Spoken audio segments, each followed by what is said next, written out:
Welcome to my investor.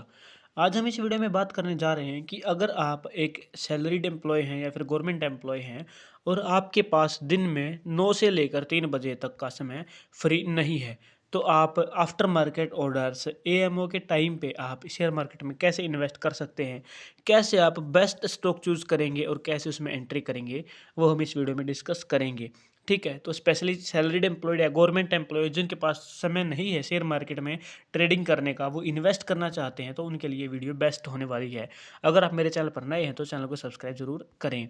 तो सबसे पहले आप जो भी ब्रोकर यूज़ करते हैं, अपना एक डीमैट अकाउंट बना लेंगे। डीमेटेरियलाइज्ड अकाउंट, जिसकी फुल फॉर्म है, जिसको शॉर्ट फॉर्म में डीमैट बोलते हैं। ठीक है, तो यहाँ पर आपके सामने सबसे ऊपर दो ऑप्शन आ जाएंगे, जिसमें आपको मैं 100% श्योरिटी वाले ऐसी चीज़ें समझाऊंगा जिसमें आपको प्रॉफिट के चांसेस ज़्यादा रहेंगे और लॉस के चांसेस बिल्कुल कम रहेंगे। तो आप यहाँ पर देखेंगे तो निफ्टी 50 और बैंक निफ्टी है। तो निफ्टी 50 पे क्लिक करेंगे तो निफ्टी 50 के अंदर है, हम जो टॉप 50 स्टॉक हैं वो एक लिस्ट रहती है 50 स्टॉक की।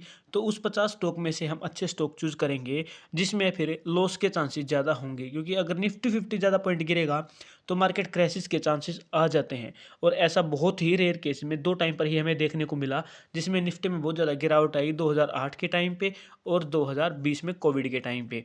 ठीक है, तो सबसे पहले हम आगे बढ़ते हैं अपनी वीडियो में।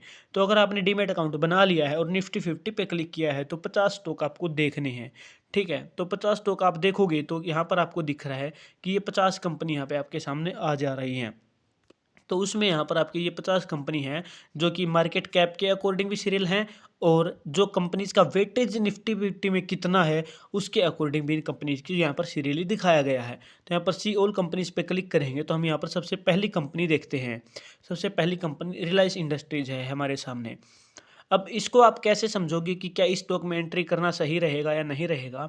तो कुछ कंडीशंस होती हैं। एक तो ये सबसे पहले कि स्टॉक है जब जो अपने 52 वीक के लो के पास ट्रेड करता होना चाहिए, जिससे हम समझे हमें पता चलता है कि स्टॉक जो है काफ़ी हद तक दोबारा से करेक्ट हो चुका है पिछले 1 साल के अंदर। ठीक है, तो हम इसमें देखेंगे तो स्टॉक हमें 52 वीक के लो के पास ट्रेड करता दिख रहा है। जब यहाँ पर ट्रेड कर रहा है यानी कि अब हमारी जो है पॉसिबल एंट्री है जो, उसमें क्या होगा कि अगर स्टॉक मूव करेगा तो हमारे प्रॉफिट के चांसेस है और ज़्यादा बढ़ जाएंगे। ठीक है, उसके बाद हम आगे बढ़ते हैं तो यहाँ पर देखते हैं कि एक्सपर्ट की रेटिंग के अकॉर्डिंग भी 32 एनालिस्ट हमें बोल रहे हैं कि 78% की बाइंग हमें यहाँ पर आगे कर चल के जो है बाइंग जो परसेंटेज है एनालिस्ट कहते हैं कि वो 78% है। उसके बाद हम देखते हैं तो मार्केट कैप हमें दिखता है कि 16,44,000 करोड़ का मार्केट कैप है। रिटर्न ऑन इक्विटी 8% है। रिटर्न ऑन इक्विटी किसी स्टॉक में अगर हम 5 साल या 10 साल के लिए इन्वेस्ट करते हैं तो वो हमारी लगभग 20% के आसपास होनी चाहिए। लेकिन इस निफ्टी 50 के स्टॉक की मार्केट कैप भी हमारे पास बहुत ज़्यादा है। ठीक है, तो इस मार्केट कैप को देखते हुए रिटर्न ऑन इक्विटी हमें यहाँ पर लगभग 15% तो मिलनी ही चाहिए थी, जिसके बाद से और ज़्यादा श्योरिटी हमें हो जाती। अब हम देखते हैं तो यहाँ पर हमें थोड़ा कंपनी के ऊपर कर्ज भी दिख रहा है। ठीक है, उसके बाद आप यहाँ पर देखोगे तो स्टॉक हमें ओवर वैल्यू नहीं दिख रहा। इंडस्ट्री पीई और पीई रेशियो नियर अबाउट ही है। ठीक है, ये बहुत ज़्यादा गैप इसमें नहीं होना चाहिए। ठीक है, जिससे पता चलता है कि स्टॉक ओवर वैल्यू नहीं है। अब यहाँ पर देखते हो तो डिविडेंड यील्ड यानी कि कंपनी डिविडेंड भी पे करती है, यानी कि 10 साल तक या अगर इस स्टॉक को हम होल्ड करते हैं तो काफ़ी रिकवरी हमारी डिविडेंड से ही हो जाएगी, जो फिर प्रॉफिट होगा वो अलग रह जाता है। फिर हम फाइनेंशियल की देखते हैं। फाइनेंशियल में क्वार्टरली बेसिस पे हमें ज़्यादा कुछ ग्रोथ नहीं देखने को मिल रही है रेवेन्यू में, जो कि लगभग सेम ही दिख रहा है। वहीं अगर हम ईयरली बेसिस पे देखते हैं तो हमें एक अच्छी growth year on year base पे दिख रही है। वहीं अगर प्रॉफिट की बात करें तो प्रॉफिट भी ईयरली बेस पे हमें काफ़ी अच्छे बढ़ता दिख रहा है, और नेटवर्थ भी हमें यहाँ पर काफ़ी सही दिख रही है। ठीक है, अब हम बात करते हैं प्रोमोटर्स की जो होल्डिंग है, शेयर होल्डिंग पैटर्न। तो प्रोमोटर के पास लगभग 45 टू 40% से ज़्यादा की होल्डिंग प्रोमोटर के पास होनी चाहिए, जिससे हमें पता चलता है कि मालिकाना हक किसके पास है। मालिकाना हक अगर इंस्टीट्यूशंस के हाथ में रहेगा तो डर रहेगा कि वो कब अपने अकॉर्डिंग वहाँ पर स्टॉक के प्राइस को मूव कराएं। और अगर पब्लिक के हाथ में रहेगा तो पब्लिक क्या है कि कोई किसी भी न्यूज़ के अकॉर्डिंग पब्लिक मूव कर जाती है। ठीक है, तो यहाँ पर रिटेल इन्वेस्टर क्या होता है, न्यूज़ के बेस पे ज़्यादा इन्वेस्टमेंट और निकलने का सोचता है। तो जिस तरीके की न्यूज़ चलाई जाएगी उसी तरीके से रिटेल इन्वेस्टर वहाँ पर अपना परफॉर्मेंस करता है। तो यहाँ पर हमें दिख रहा है कि प्रोमोटर के हाथ में पूरा मालिकाना हक है। तो ये चीज़ें हो जाती है फंडामेंटली सिंपली, ठीक है। फंडामेंटल एनालिसिस और भी मैं अपनी वीडियोज़ में सिखाऊंगा आगे चल के कि कैसे कैसे आप कुछ चीज़ें देख सकते हैं, जिसमें हमारी मेन टर्म होती है बोरोइंग, उसके बाद एसेट, ठीक है, ये चीज़ें होती हैं। तो अभी आप देखोगे तो यहाँ पे आपको दिख रहा है कि मंथली टाइम फ्रेम हम यहाँ पर टेक्निकली कर रहे हैं।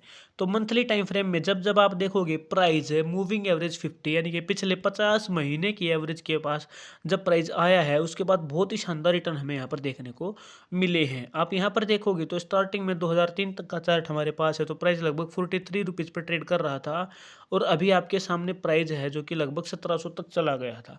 तो मल्टी बैगर रिटर्न इस स्टॉक ने निकाल कर दिए हैं, तो इस स्टॉक में लॉन्ग टर्म के लिए इन्वेस्ट किया जा सकता है। लेकिन अब आप देखोगे तो मंथली टाइम फ्रेम के अकॉर्डिंग प्राइस बहुत ही सही जगह पर आ गया है, यानी कि हमारे एंट्री के डिसीजन इसमें हो सकते हैं। अब अगर प्राइस नीचे जाता है तो जो गिरावट है वो कहाँ तक रह सकती है, जो यहाँ पर इस प्राइस ने यहाँ पर स्ट्रॉन्ग सपोर्ट बनाया हुआ है इस प्राइस तक 1153 तक, जिसकी संभावनाएं थोड़ी सी दिख रही है। अदरवाइज यहाँ से प्राइस ऊपर चला जाएगा। और जैसे ही नया महीना शुरू हुआ है, नया साल शुरू हुआ है, तो यहाँ पर एक ग्रीन कैंडल और मार्केट का आज परफॉर्मेंस काफ़ी पॉजिटिव रहा, जो कि जुलाई 2023 के बाद से लगातार गिरावट जारी थी। अगर आप इस कैंडल को देखोगे तो ये आपको जुलाई की कैंडल ही मिली है, ठीक है। तो अब आप देखोगे तो इसमें आगे क्या डिसीजंस लिए जा सकते हैं। तो वीकली टाइम फ्रेम के अकॉर्डिंग प्राइस मूविंग एवरेज 200 पर पहुंच गया है, और आप देखोगे तो नए साल का इससे पहले वाले दिन भी यहाँ पर हमें एक ग्रीन कैंडल देखने को मिली, लेकिन इसमें आप देखोगे तो सेलिंग का प्रेशर ज़्यादा था, जो कि विक में हमें दिख रहा है। ये टेक्निकल टर्म है। अगर आप नए हैं और आपको सिर्फ इन्वेस्ट के पर्पज से सीखना है, 5 साल 10 साल के लिए इन्वेस्ट करना चाहते हैं, तो मंथली टाइम फ्रेम के अकॉर्डिंग प्राइस मूविंग एवरेज 50 पे ही होना चाहिए, उसके ऊपर रिट्रेस लेता हुआ दिखना चाहिए। वैसे टाइम में आप अच्छी एंट्री ले सकते हैं और आपको काफ़ी बड़ा प्रॉफिट वहाँ पे हो सकता है। तो मुझे लगता है कि अभी जो रिलायंस का स्टॉक है वो अगर नीचे गिरेगा तो 1110, जैसे कि आपको यहाँ पर दिख रहा है ये बॉटम, ठीक है। तो ये जो बॉटम है मूविंग एवरेज 300 पे जाएगा। अगर प्राइस नीचे गिरता है यहाँ से तो 1110 पे आपकी जो एंट्री है वो परफेक्ट रहेगी। अगर आप प्रेजेंट में एंट्री का डिसीजन लेते हैं 1223 पर, तो आपकी पहली एवरेजिंग 1114 पर रहेगी, उसके बाद एवरेजिंग की ज़रूरत नहीं पड़ेगी, वहाँ से प्राइस वापस ऊपर चला जाएगा, ठीक है। मंथली टाइम फ्रेम के अकॉर्डिंग मैंने आपको बताया था प्राइस है, तो आप यहाँ पर ये रेंज देखोगे ना तो 1143 यही वाली रेंज है, जो कि वीकली टाइम फ्रेम के अकॉर्डिंग 300 दिन की एवरेज में आपको मिल रही है। सिंपल चीज़ है, लॉन्ग टर्म के लिए आप इसमें ऐसे डिसीजन ले सकते हैं। मेरी तबीयत थोड़ी ख़राब है तो मैं फिर भी ये वीडियो बनाया। तो ये गवर्नमेंट एम्प्लॉइज़ जो हैं जिनके पास टाइम नहीं है 9 से 3 तक मार्केट में बैठने का, तो वो इस तरीके से डिसीजंस ले सकते हैं।